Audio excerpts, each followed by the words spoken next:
This is Giving the Game Away, an attempt to shine light on areas of the modern sporting world that aren't talked about that much. We had the idea to do a podcast, and we originally just said to each other, right, let's interview some sports people about their mindset for approaching elite sport. But as that idea has grown and come on, we've realised that there is just so much to be encapsulated in the world of modern sport that we could talk about. And so each person we interview will try and reflect a different corner of that world. We've interviewed a whole range of athletes from football, cricket, rugby, basketball and more, but we've also tried to speak to people from within sport in other areas such as broadcasters and agents and psychologists, and we hope that the interviews shine a light on areas of sport that you may not know that much about.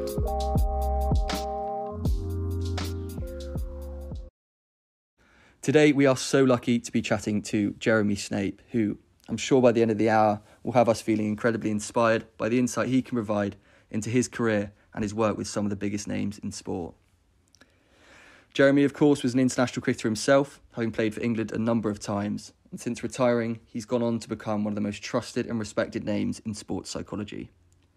In cricket, Jeremy has worked with the South African team, as well as with Shane Warne's victorious Rajasthan Royals in the IPL. His work spans all sports though, and as well as being part of the Crystal Palace coaching staff when they reached the FA Cup final, he also supported England rugby under Eddie Jones during their record 18 wins in a row. I think Jeremy can offer a unique insight into the world of sports psychology because not only has he experienced the pressures of elite international sport as a player, but he's now experienced it as a coach and a psychologist across a variety of different sports. And it will just be fascinating delving into what he's learned about the mental side of the game from both his on and off the pitch careers. In his second career as a psychologist, Jeremy runs Sporting Edge, which basically helps businesses by deploying methods used by athletes to enhance their mindset. And he's recently set up the Sporting Edge members library where he interviews some of the world's highest performers, not only in sport, but other industries. And it's definitely worth checking out to learn more about what goes through the mind of an elite performer. If you like this episode, definitely also check out and subscribe to Jeremy's own podcast, which we're both big fans of, and it's called Inside the Mind of Champions, and it basically delves into the mindset of elite athletes, and it's really interesting. As always, please also do check out our own Instagram at Giving the Game Away. We've also got YouTube and Twitter channels, so check them out as well. And please, if you've got time, leave a review on Apple Podcasts.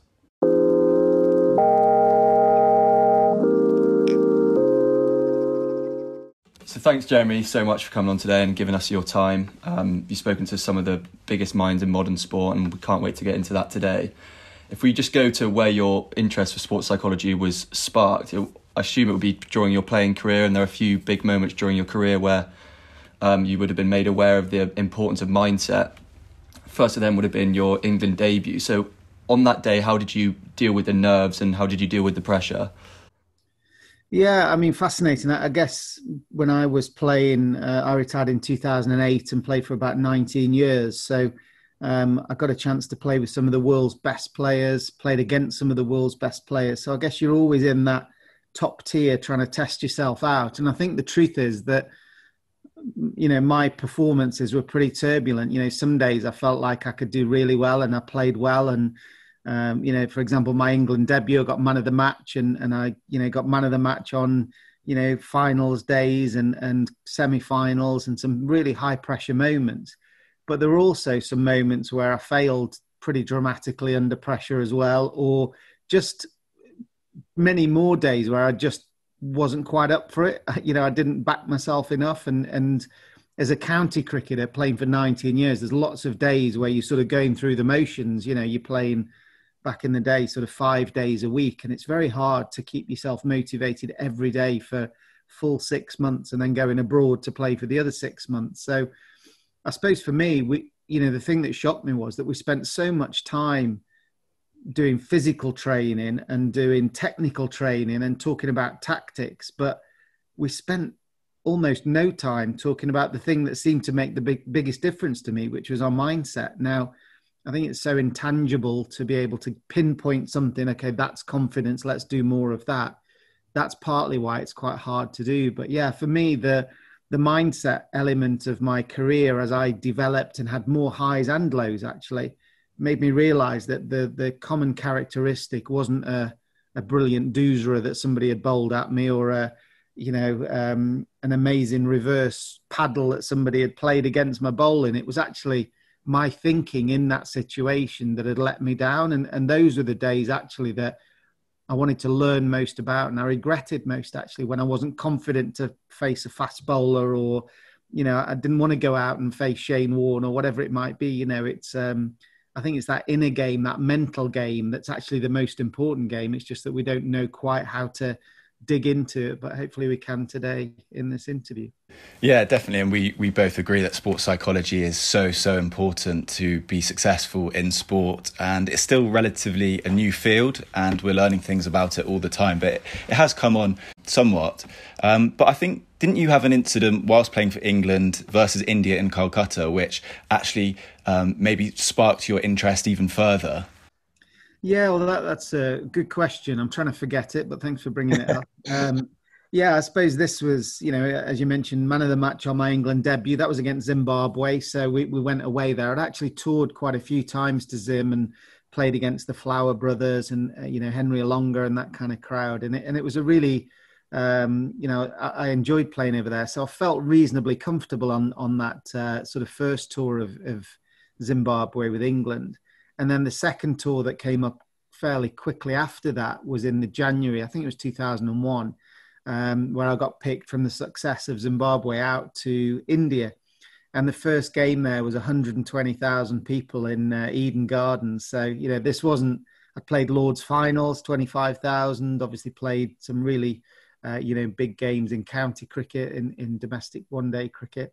And the Zim game, there was a decent crowd there, but nothing like 120,000 people. Of course, India is so fanatical about cricket. There was loads of people saying that you're going to get smashed over there. Sehwag and, Tendulkar, they're so used to playing spin. They're going to, I wouldn't even have classed myself as a spinner necessarily. I think I was just a slow bowler. I was slightly worried about it, but interestingly, and this is the strange thing about confidence, with my bowling, which is primarily why I was in that England side, I'd sort of visualised in the indoor school in Bristol for Gloucestershire. You said this metal sort of tin roof, and there was hailstones coming down in the winter while I was training, and I'd got this crowd noise going on a sort of cheap stereo that I'd brought along. And I just was bowling at this one cone in that sort of metronomic, trying to get my accuracy with all this noise and whatever going on. I'd almost got frostbite in there. It was that cold. So it was a bit different to the 35, 40 degree heat. But in terms of that first ball, when Nasser Hussain, the captain, threw me the ball, I was actually, I was sort of going through this rhythm and routine as if I was back in the training indoor centre. And that really helped me to almost dial down the crowd and dial up these processes and sort of thought patterns and rhythms that I'd been preparing in my mind. So that helped me to land the first ball, which was always a bonus. And it's funny, you'd think as a cricketer, perhaps as a club cricketer, you think, oh my God, I wouldn't be able to land it. I'd be that nervous, I'd get the claw or something. And actually, as an international cricketer, sometimes you feel exactly the same, that mindset doesn't change. So I was so desperate to make sure that first ball landed, and it was fine. And I ended up getting a couple of wickets and it was all good. But then when we came out to bat, the run rate started going up, and then I had to go out and bat. And I was thinking, oh my God. And I was out with Freddie. So Freddie Flintoff's there, the sort of knight in shining armour that can surely swat a few over the boundary and get us over the line. Anyway, I hit a ball out to deep point and ran like a sort of rabbit backwards and forwards to get two. And Freddie was run out. I didn't hear the noise of it was just incredible. So anyway, I'm standing now in the middle of this stadium thinking, my God, you've just run out, Freddie. It's all on you now. And I'm thinking, I'm facing Harbhajan Singh and, top bowlers in a massive ground. And I'm thinking, I can't do this. I've never done this before. And that voice in my head was so derogatory, really, just chipping away my confidence. And there's all that noise in the stadium. And before you know it, the next batsman comes in. I can't even remember who it was. They stand at the other end. Harbhajan Singh runs up to bowl his next ball. And I just played this massive running slog shot and got out. And I sort of remember walking back to the pavilion, getting pelted with onion barges by the school kids thinking, who played that shot? That wasn't me. I'm this guy who's sort of calm under pressure and thinks clearly and whatever. And I might not have been able to hit sixes in that situation, but it's just like a schoolboy shot. And I suppose that was the point when I realised that I was a good player. I'd got a decent technique. I'd won games for Gloucestershire in tight one-day finals. But this was a complete different mental level, actually, a psychological level. And I hadn't really thought about it. And equally, back at the time, no one really spoke about mindset. No one really spoke about preparing psychologically, really. You might see somebody like Matthew Hayden sort of standing, looking down the wicket, as the roller goes up and down it before the game starts, but you didn't really know what he was doing and you didn't dare ask him. So it was sort of one of those things. But I started to realize then, and actually by speaking to a few of the players a few years later, I said to Goffey, that was massive, wasn't it? And he goes, yeah, everyone was nervous. And I didn't realize everyone else in our team was nervous about that crowd. I thought it was just me. So I think the best teams talk about pressure and how they're going to navigate it and how they're going to spot each other and help each other through it. And I think the best individuals have definitely thought about how they're going to cope with it. And I think that's the biggest difference for me, that I became passionate about trying to understand, firstly, for my own career, what was going on and how I could make sure that those peaks that I was having, how could I make sure they would come more often? And how could I make sure that in those real tight stress situations, how could I make sure that I was 20, 30% better by having a bit of a strategy? So yeah, that's when I started to interview lots of the players around. So I, sat with Glenn McGrath and Sachin and, just asked them while I was in their sort of company about how they were doing it.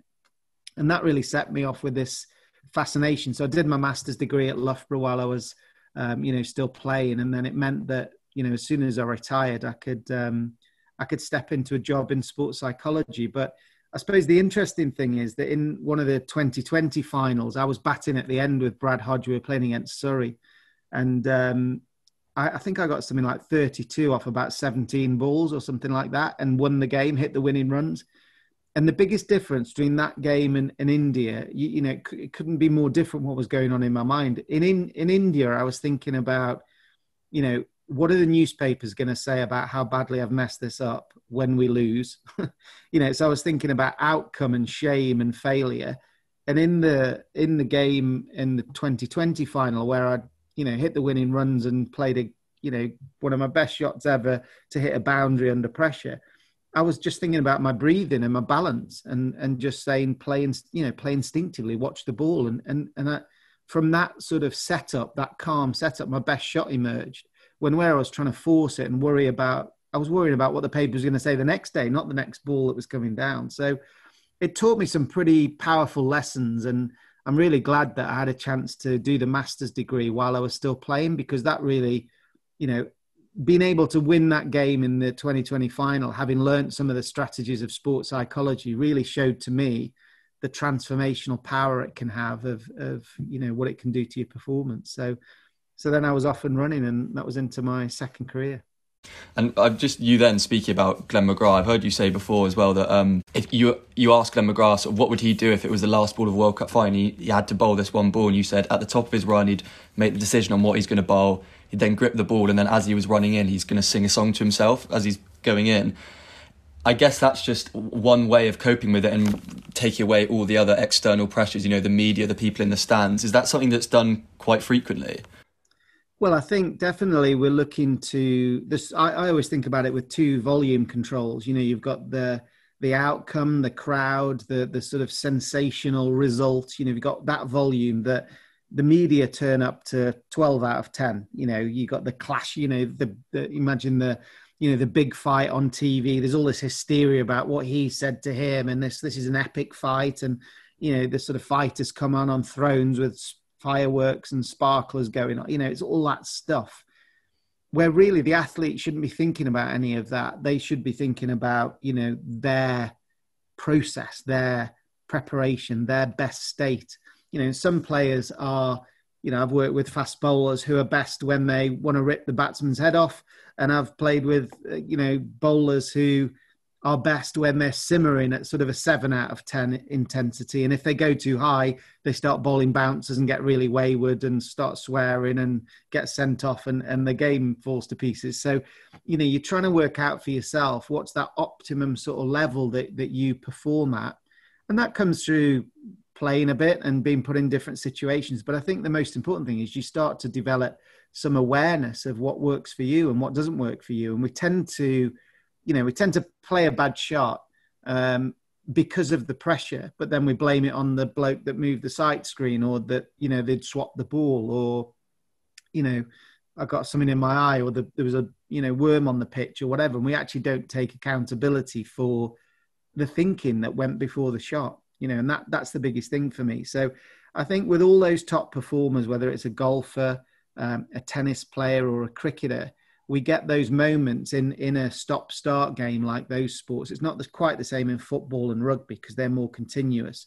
But where you've got tennis, where you've got cricket, where you've got golf, you've got a period before the highlights take place, and then you've got the actual shot that, the tennis serve, or the reaction of the batsman to the bowler, or whatever it might be. And to me, the TV focuses on the highlights, which is the batsman hitting the ball. I focus on the low lights. I focus on what somebody's thinking at square leg as they're twiddling their bat, looking round. Because if you don't set yourself up properly in the low lights, you're never going to have those highlights, highlight moments. Yeah, it's fascinating. And I guess the techniques to deal with that pressure varies for the individual. And it's, as you say, about having an awareness of what works for you. But you obviously did, as you've mentioned, a sports psychology degree. So once you'd done that, did you have an awareness about what worked for yourself personally? And because you had this greater understanding of sports psychology, did that help you on the pitch? Because you carried on playing after completing that degree. Yeah, well, as I say, it was sort of a perfect scenario, really, because I was, I stepped down from captaincy of the 4-day side at Leicester to do my master's degree. There were some young players like Titch Taylor coming through, and it was great that they were going to come in and play in that side. And I was then available sort of 2 or 3 days a week to go and do my master's degree. So I was still captain of the 1-day and 2020 and stuff. And I suppose that ability of having the time out of cricket to reflect and learn and test myself in a different area, and also then sort of filter some of that stuff through into the way we were setting up to practice and the way I was setting up to practice, really changed. And I think one big shift that took place for me was, throughout my career, I don't know whether I didn't believe I was good enough, or always felt I'd got to work really hard, but I was sort of first at training, last out of the nets. It's almost like I could never do enough to be confident, really. And there were some periods when I look back in my career where, I didn't believe I was going to get out. I scored, I think, 4 centuries one year. And that sort of purple patch for me, my balance was good. I wasn't worried about the short ball. My defense was good. I felt like I could attack in different areas. So, I think before that period, I'd felt that it was all about volume and, trying to control everything. Whereas when I was at my best, I was actually very relaxed and, hitting 10 good balls in the morning throwdowns, or, having a few, good solid shots, and if you get out of the way of a few bounces or a pull shot or whatever, that was enough training. Whereas previously, I think I'd been in there for an hour, and somebody had ripped their shoulder off throwing at me, but still I didn't feel satisfied that I was ready. And I think one of the key things is understanding that trusting your instincts to be able to adapt to a different situation is actually brilliant preparation. Doing enough to say, right, if I hit 20 balls, that means my hands and arms and legs are working and my eyes. If I take 10 catches, that's all good. It's not about doing more volume, because I've played for 16 years and I've taken 1,000 catches and hit 1,000,000 balls and bowled 1,000 deliveries at a cone. It's actually about my readiness in those seconds before each ball. And if I can dial up the intensity of that and worry less about my training, then I can trust myself and be more present for each delivery. And if I'm more present and more focused for each of the deliveries in this over, then I'm going to be here at the end of the over. And if I can string 3 or 4 overs together, then we're going to be in a good place. We've batted for 20 minutes. And if I can do that till the drinks break, great. And if I can do that now till lunch, fantastic. And oh, look, I'm on 60. and actually I could get a century here if I bat all day, but don't worry about the scoreboard. Let's just, this next bowler's coming on and I've got to see his first over off because I've got to work him out, and I suppose it's more that you're not thinking about the outcome and the runs and the pressure and the scoreboard and the winning. You're focused on the moment and the, setting yourself up and where's he trying to get me out and how can I defend him here? Or, this guy's getting tired. Don't play a silly shot here. Just wait for him because he's got one over left. And then the weaker bowlers are going to come on and you probably score quicker. And it's that sort of wisdom, I guess, that you pick up as an older player. But that's what the sports psychology was also telling me, that, your focus and your mindset is more important than more repetition and more tiring, training. I think you are right. Like in the morning of a game, there's only so much of a skill increase that you're going to do by the amount of volume that you increase, like by hitting 100 balls for a game. It is, as you say, more about being ready for the moment when you're actually in it. But although you'd seen that improvement from doing your sports psychology degree, were you met with any scepticism at all when you tried to sort of filter those ideas down to your team?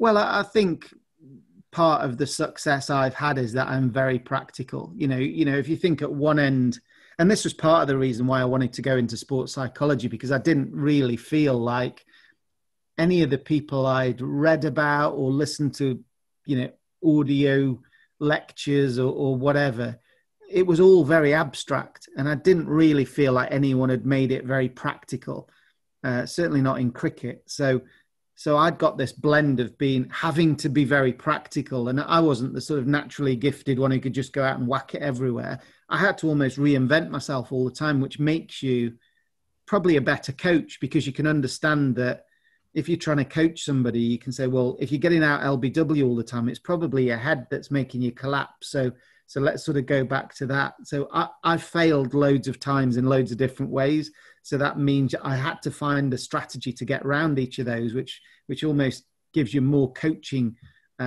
tools, rather than somebody who just walked out there, smacked it on the up and never really understood why it was difficult for people. So I suppose I had that blend of being from Stoke and very practical, being a technician and a sort of problem solver on the pitch, probably being a good storyteller so I could make those analogies relevant to people in the dressing room and have a bit of fun with it. But I'd also got this, as you say, this sort of sharp insight that was coming from the master's degree that was sort of getting translated across that. And again, you got to pick your people and pick how you land it. But, the principles are the same. And one of those incredibly gifted people that you're talking about there would have been Shane Warne. I was seeing that you initially came into one of his IPL teams, and he maybe wasn't taking on the sports psychology field as much as you'd maybe have liked. How do you go about trying to enhance those people's kind of game or their coaching when they've obviously had a career that's just based on a lot of natural talent, a lot of doing it their own way? Yeah, it's a good question. I mean, Warne thought the only time players should have a coach was to drive them to the stadium. That's one of his famous lines. So he wasn't into coaching, and he definitely wasn't into psychobabble, as he called it. So yeah, the owner, basically what had happened was I'd had some success in one-day cricket with Gloucestershire, and then we managed to bring some of those principles across. We had a good side at Leicester, and we had to form that team in 2020. We won some more trophies there, and we were in the first four finals of the 2020 when it first started. So there's obviously something about our strategy that was working, and we won it twice. So there was a guy involved called Manoj Badali, who's an entrepreneur, a media entrepreneur, and he was interested in the marketing side of Leicestershire cricket at the time. He's got a few global businesses, but that was his interest. And, he and I got to know each other a bit. He was asking about different formulas for 2020 success. And then when he came up to me one day and said, "Oh, I've just bought a cricket team." And I was like, "Okay," like you do. And no one knew what the IPL was. It says it's called the Indian Premier League. The team's called the Rajasthan Royals. And I want you to go out and work with them for 10 days to see if I've made a good investment. And I was like, "Okay, when is it?" He says, "Oh, it's in a few weeks. Don't worry about Leicester. We'll speak to them. And, you start your pre-season later or whatever with them." So I jetted out to India, landed in Mumbai, in Jaipur, in the middle of Rajasthan. Some of the world's best players all picking up their bags of blue kit. and there's Shane Warne, teeth gleaming, at the end of the corridor. He's the, iconic player, coach, manager, whatever else. And what I didn't realize was that he'd actually booked a flight for me out of his own money to fly me home after 48 hours, because all he was doing was trying to keep Manoj happy that I'd arrived and, sprinkled some magic psychobabble around the place, and the world was a good place. And we sat down, had a few lunches and dinners and a few coaching sessions. And I didn't really start doing anything. I was just alongside him and listening. And obviously he's an icon. I was so impressed, and in awe of him, if the truth be known. So I was trying to learn from him. I didn't know the flight was booked either. So I didn't know I was on a sort of a burning, the sort of timeline was burning. And I suppose over those few days, I just started to understand how he thought. And I could also, I suppose one of the things that a psychologist has to do is be a detective around the environment and try and see things that could derail the team, or if the team's quiet or those guys aren't chatting, or, we need something here that delivers this impact. That, because I'd got that background in being a captain and being in a county team, and then you've got this sort of psychology side. I understood teams before I did the course, really. So I was trying to be his eyes and ears and try and sort of forewarn him about things. And I think he quite enjoyed the fact that I wasn't there to lecture him or tell him he's doing it wrong or get in his head particularly. And he asked me to stay after the first 10 days. He said, "Can you stay?" And I said, "Well, I'm pretty hard. I've got to go back and captain Leicester or whatever." It was actually my testimonial year, which is never good if you're not there to be part of that. And yeah, I ended up staying 6 or 7 weeks. We won the first IPL, and I worked with him for 6 years, went to the Melbourne Stars. And, he's spoken very openly in his book about helping him at a personal level as well, but that was never my intention or goal. I suppose, again, for any sports psychologists that are listening, you get forced fed research and theory and statistics. But that's the last thing, elite performers want, to be honest. They want to know how much you care about them. They want to know how much you can simplify things for them. And a lot of it for me was, taking a mitt with Warne, bearing in mind he was coming to the back end of his physical career. He was hanging on pretty much these last few years, and it was this big showpiece. So, he had his doubts about his bowling like anyone, and he's playing against people like Virat Kohli and Sachin and some big players, Adam Gilchrist. There's a lot of pride at stake. So, just taking a mitt, watching him bowl and giving him a bit of feedback and saying, what are you trying to achieve? What do you want? When you feel at your best, what do you feel when you bowl? And he'd sort of reminisce and go back to these, deliveries he'd bowled or these periods in his bowl. And I'd say, well, what would your front arm feel like then if you were ripping it like that? And he'd say, oh, I'd feel a lot quicker actually. And I said, okay, great. Well, that's something then. If your arm felt quicker before when it was in, let's try a few of those, and then those kind of things come out. And he, it's about just sort of sprinkling those great ideas and reconnecting people with what they've done brilliantly in the past so that they can do it. We're just at the side, really. We're not bowling or batting anymore. We're just sort of trying to create an environment around the player where they can excel more often. And that must have been a great experience working with Shane Warne. And I think he is, sounds weird to say it, but he's probably one of the greatest psychological players in the game, even though he wasn't that receptive to it, because he has this massive self-belief. And it seems like some of the players at the top of the game, they exude confidence. So you've got the likes of Usain Bolt, Cristiano Ronaldo, Steve Smith, LeBron James. Those sort of players have this just outward confidence. But do you think that those athletes themselves do actually suffer from self-doubt at some point? 100%. Oh, well, I can't speak for those global icons you've mentioned, but I work with corporate CEOs, international sports coaches, international athletes. These people are making the headlines on a weekly basis, but they don't always feel like a world beater, in their own head. And I think often the higher you get in your career, the further there is to fall. And, there's no hiding place at that level. You imagine the level of statistical analysis and video analysis these days, that Stuart Broad, for example, he bowls a ball, he bowls, a couple of balls that are going down the leg side. And at the lunch break, you've got some of the world's best pundits, slow motion on the camera. His wrist has collapsed by 2 degrees. His arms not quite as tight into his hip as it should be. You've got arrows and lines and everything being pointed at him. His toes pointing 1 centimetre down the wicket further than it should do.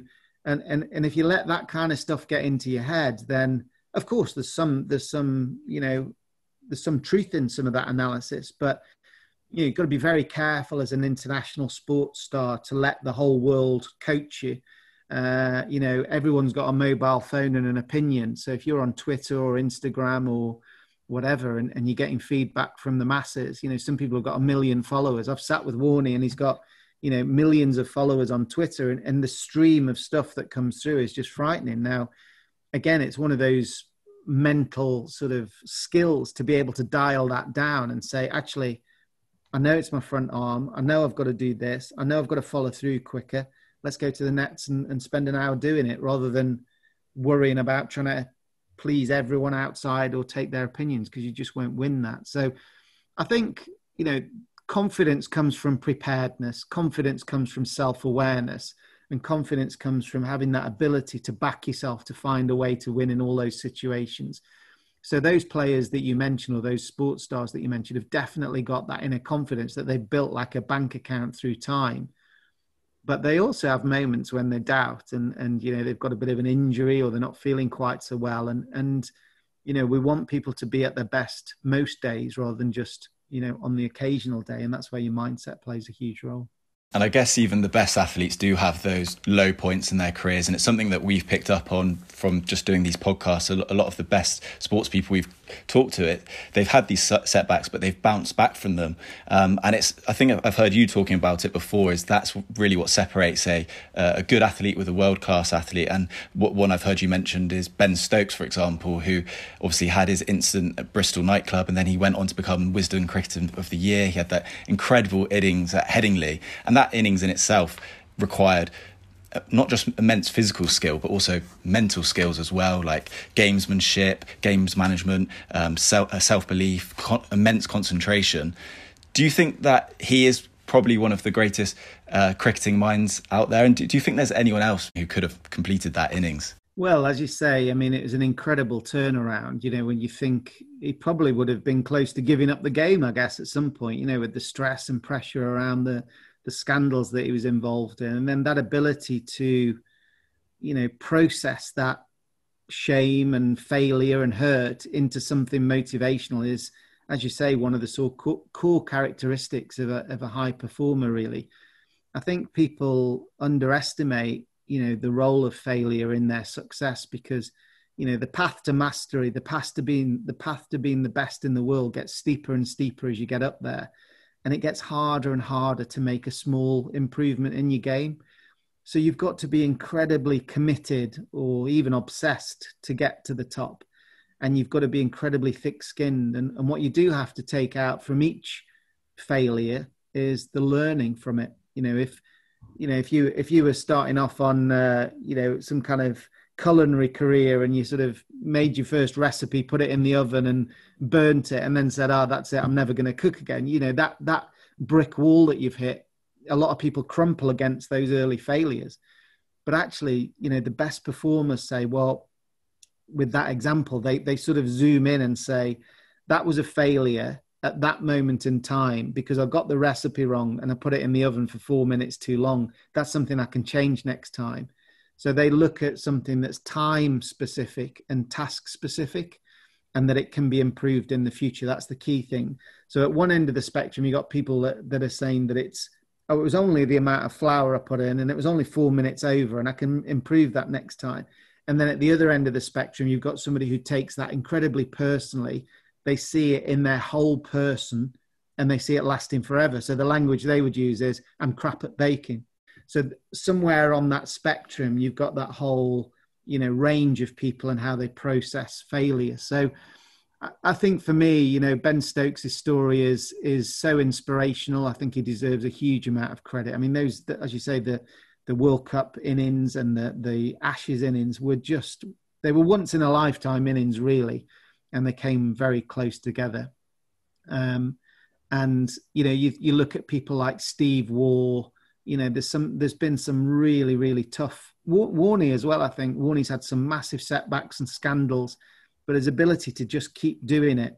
You know, I remember a game in India, we played in the IPL, and I used to do the press conferences with Warne. So we'd be sort of sitting there with 2 microphones, and there'd just be like 100 Indian media there trying to get any bit of gossip possible. So you had to try and keep it really clean and clinical and professional. Otherwise, there was just a massive story the next day. Warne wasn't particularly bothered about that, but I was a bit more. So this one day, Sourav Ganguly had, let's call it, it looked as if he'd scooped the ball on the half volley on this catch from deep point or whatever. And Warne came out with this throwaway line. Somebody said, "What do you think about Sourav's catch?" And he said something like, "Oh, you know, it's classic, you know, classic Sourav, bit of cheating, you know, trying to claim a catch that wasn't there." And then he just sort of brushed it off and started talking about the game. And I was sitting there thinking, "Oh my God, he's just called the Prince of Calcutta a cheat, you know," and that's good. So the next day it was all in the papers. There was that ticker tape running across the bottom of the TV with Shane Warne slams, you know, Calcutta Prince, all this sort of business. And you know, the Indian TV is just wall-to-wall cricket. So there was pictures of kids in the street with like a Guy Fawkes effigy of Shane Warne with like papier-mâché head, you know, an Australian cricket shirt, Tipex white teeth, and like a blonde sort of wig on top. And they were setting fire to this like doll of Shane Warne, saying disgrace to Shane Warne. And I was with Warne the next day. I said, "Look, mate, you got a decent, you know, you got him fired up out there." And he's just like smoking a cigarette and just going, "Mappets, mate, mappets," and like stubbed his fag out and just carried on eating his breakfast. And you just sort of think, you know, that ability to stay focused and stay resilient and play brilliantly again that day. Most people wouldn't sleep for a week if they'd seen that kind of thing. But Warne was just like, "Mappets, mate, off we go." I think it's making me think of something that I've heard on one of your podcasts as well. Gareth Southgate was saying about the two ends of confidence. There's one where you're essentially so naive that you're confident because you don't really know what's out there. Then there's a point where you've done so much work that you're incredibly confident because of all the experience you had. And then there's that in between. And like you said, it's that ability to compartmentalize those failures and deal with all the self-doubt that allows you to get to that end point. And that's where the greatest players are.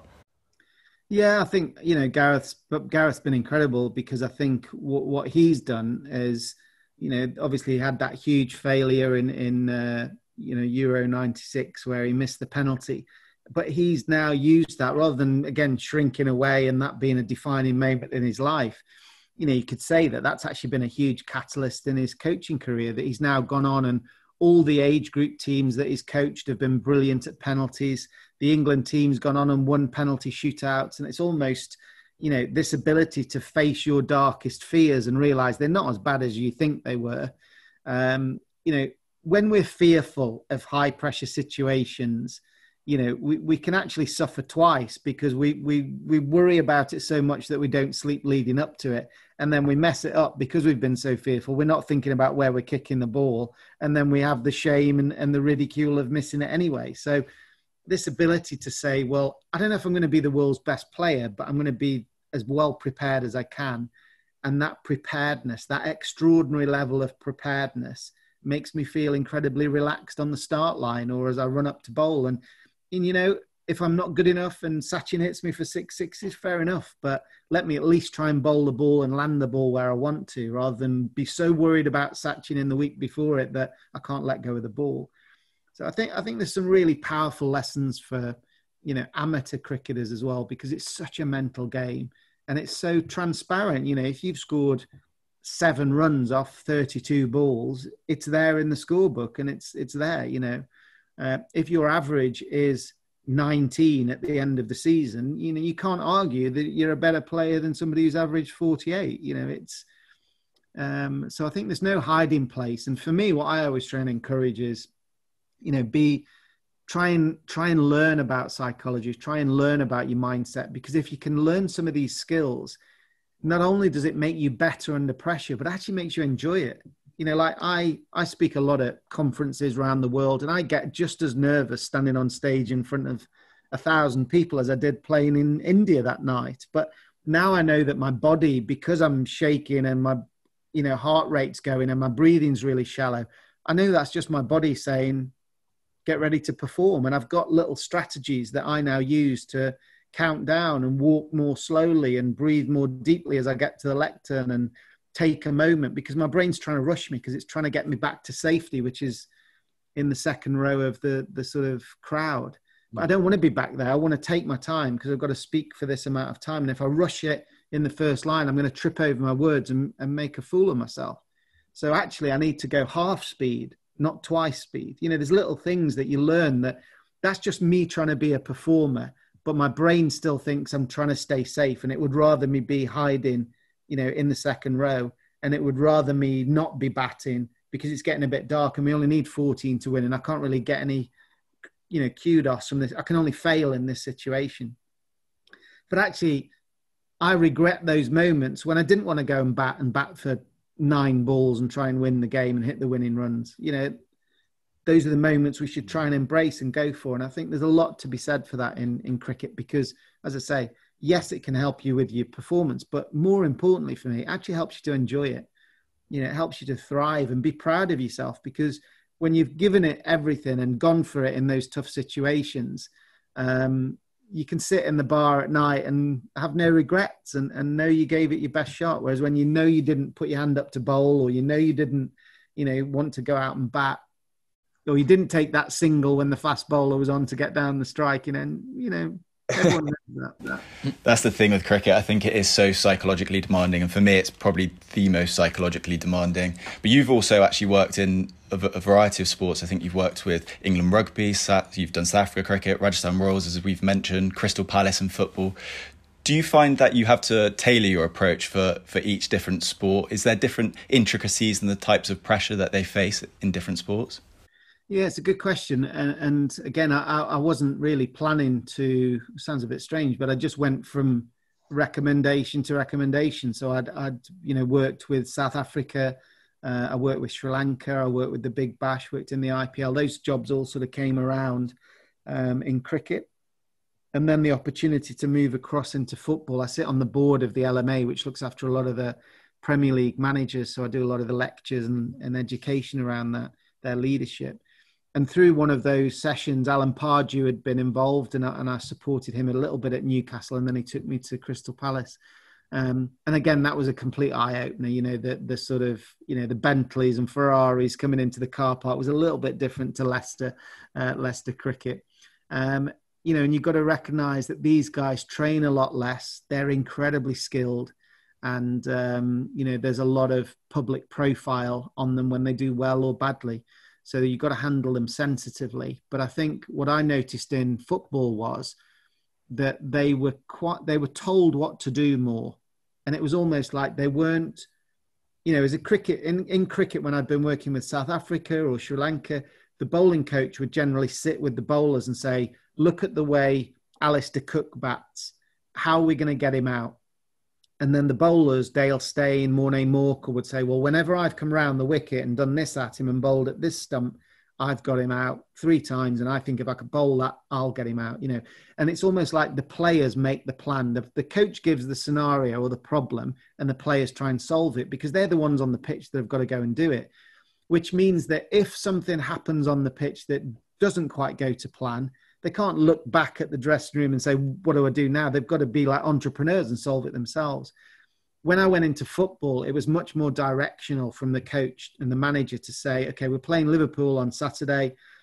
You need to stand in this formation. The board, the sort of dots on the board, the magnetic board, you go in here, you do this pincer movement, you swing around here and we'll pass you the ball and you go and score there. And when we're retreating, track back and get in here, and this is how close you need to be. And these like circles on the board. And I'm thinking, okay, yeah, good. I mean, I'm not sort of into my football. So to me, it was all like, oh, okay. Did the lads get it? And they're all sort of just sitting there like no feedback. Then they'd go out on the pitch and sort of map that out physically and run around and stand in those places. And then they go out and play. And I was thinking, wow, that's pretty, pretty simple. Like, I don't know how much was learned. And then I went to England Rugby with Eddie Jones, and that educational system was like a degree course that the players won. There's 83 different line-out moves, which I'd never even thought of. So all the different combinations. You've got players testing each other in the hotel corridor late at night because they know that in practice the next day they're going to get thrown around. And Eddie would basically swap players out in the line out, so they had to know every combination, and he would put them under pressure in the match to recall those simulations, for 3 days before the game, so that when it came to the game there weren't any mistakes. So I found the coaching environment for different sports really fascinating. And I think that the move in football to make the players more aware and make them more take ownership of it is a big thing.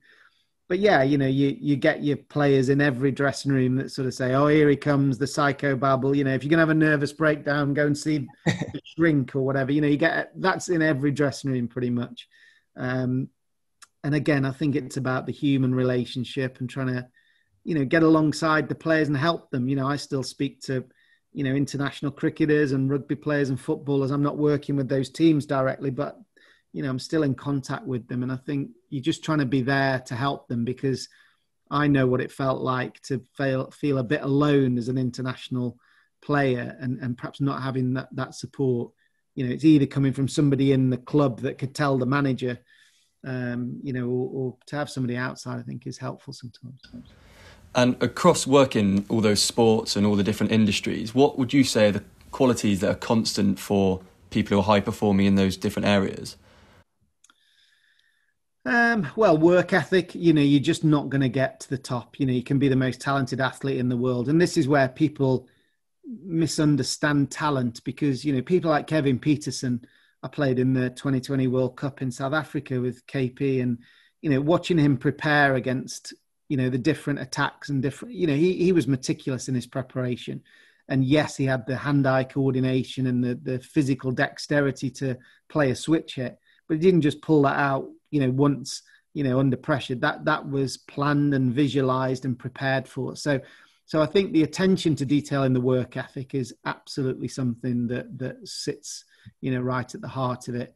I think people have got to be self-motivated, because, which Olympic rower really wants to get up at 5 o'clock in the morning and go on the river when it's frosty and, get frostbite as they're racing up and down there, back in at 8, ready to do an ergo session or a weight session. There's not many people who love doing that. So the hard work and the self-motivation is definitely a key. But then I think it's that ability to be coachable and learn quickly. That's really the accelerator, I guess.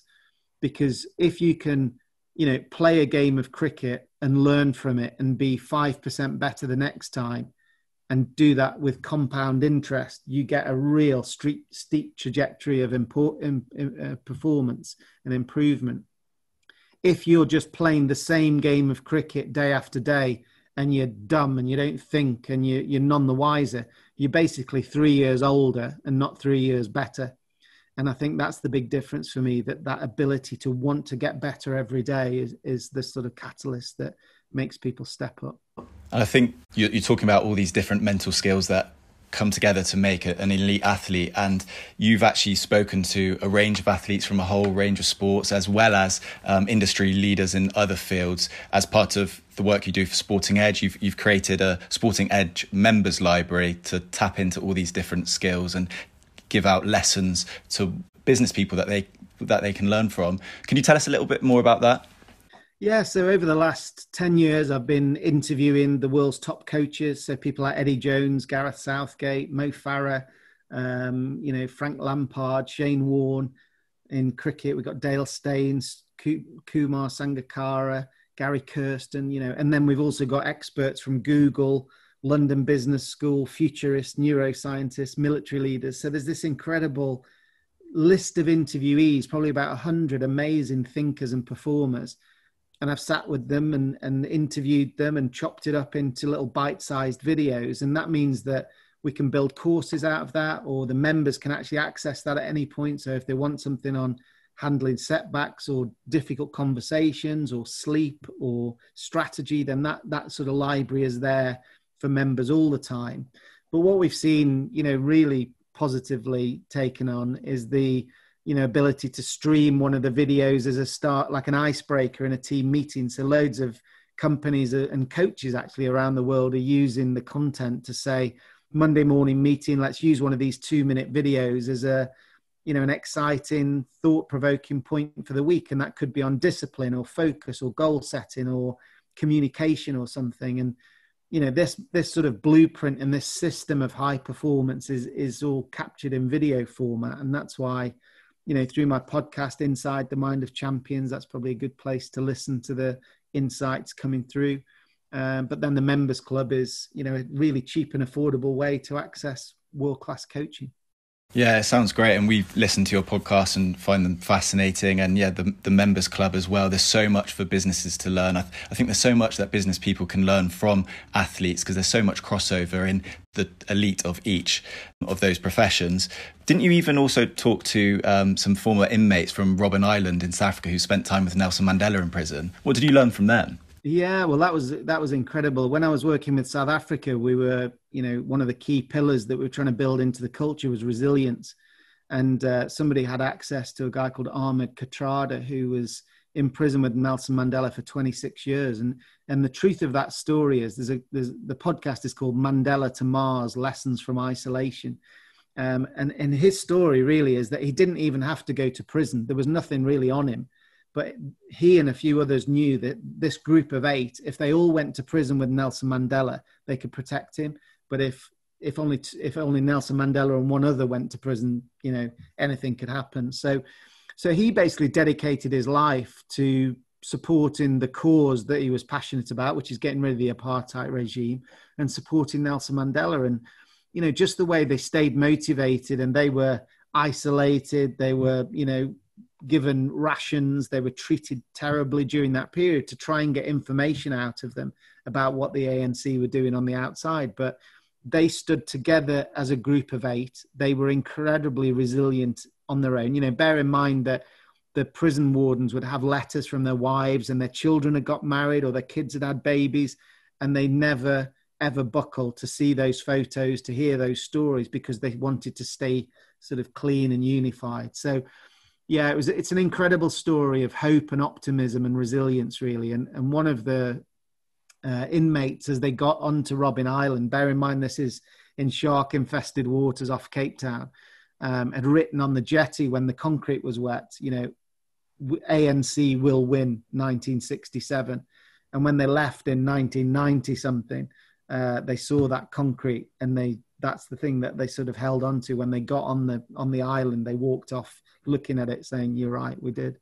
So it's an incredible story. And I just love meeting those people. Both of those guys have actually sadly passed away now, but it's been amazing to capture their story and be able to share that. And as you said, for me, the mindset of high performance is exactly the same in sport and business. In any endeavor, really. We want to be the very best we can be. We need courage to do that. We need planning to do that. We need motivation to execute that plan, and we need discipline to stay on it. And then we need that adaptability to change when things don't quite go our way. So all of that, is in that winning mindset formula. And it's a great privilege for me to meet people that share their story so that I can package it up and coach people on this, digital format and through the podcast as well. So, yeah. I do think it's great. I think not only is the knowledge in psychology advancing all the time, but yeah, like what you're doing with Sporting Edge, it's just becoming so much more accessible, and that's only going to help develop it further. But thanks so much for that, Jeremy. I know you've obviously got something at 11, so we obviously won't take too much of your time, but thank you so much for that. It was absolutely fascinating. Yeah. Great to talk to you, and good luck with everything. Thanks a lot, Jeremy.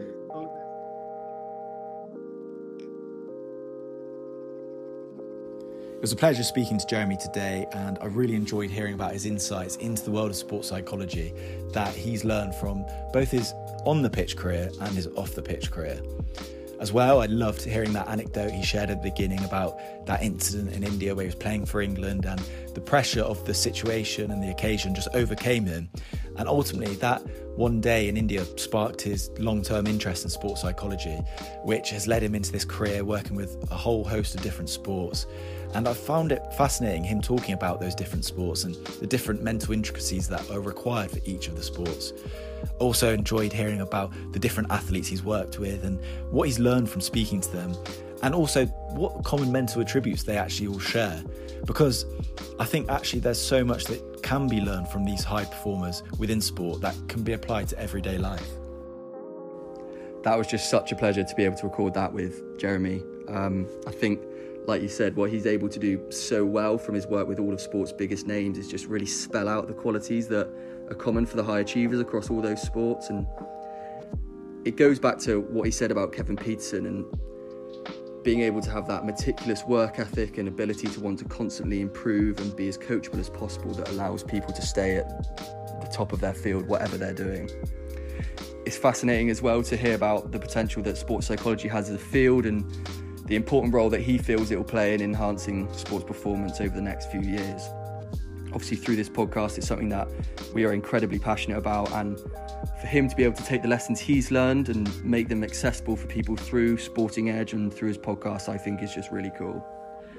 Just a reminder again to look out for Jeremy's podcast, Inside the Mind of Champions, where he talks to some of sport's biggest names. His most recent episode, Pandamental 2020, is a reflection on what was obviously a pretty horrible year, but it's about the lessons that can be taken from that year to make sure that 2021 is different.